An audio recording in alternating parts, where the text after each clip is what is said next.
Hi, my name is Jeremy Thompson-Cook. I'm the Chief Economist and one of the Senior Portfolio Managers here at Audere Solutions, and welcome to our monthly outlook for the FX markets.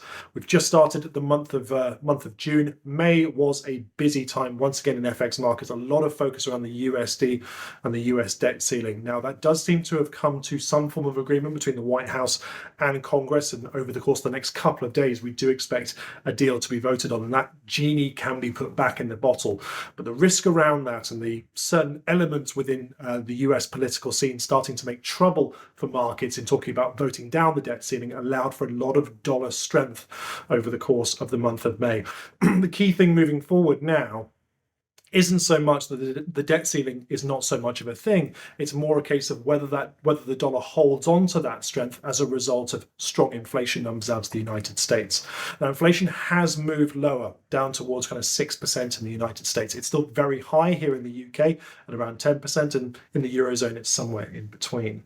And the key thing now for markets is working out, we've seen a lot of consensus views be right over the course of the past 12 months. Everyone raising rates, everyone continuing to make borrowing more expensive. And now we're starting to get to an inflection point. Are we going to start seeing central banks, for example, hold on rates? Are we going to start seeing people cut on rates? But in the grand scheme of things, if inflation remains high, and that's probably the biggest thing to watch out for over the course of the next couple of months, if US inflation remains high, then the US dollar will remain high because the Federal Reserve doesn't feel comfortable in cutting rates. What this reminds me of is the 1980s, Paul Volcker having to put the US economy into a recession to bring inflation lower.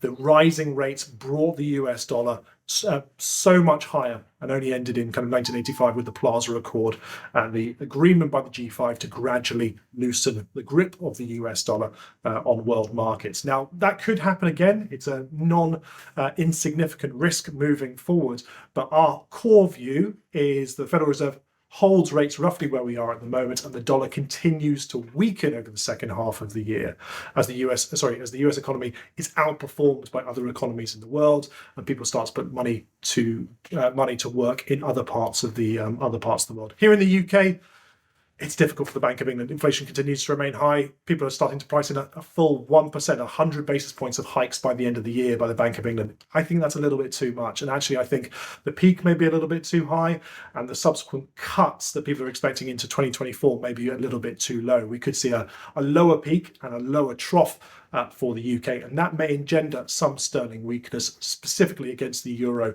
which they seem hell-bent on raising interest rates in Europe, regardless of what the Eurozone economy is doing, especially given we've seen weak data out of Germany.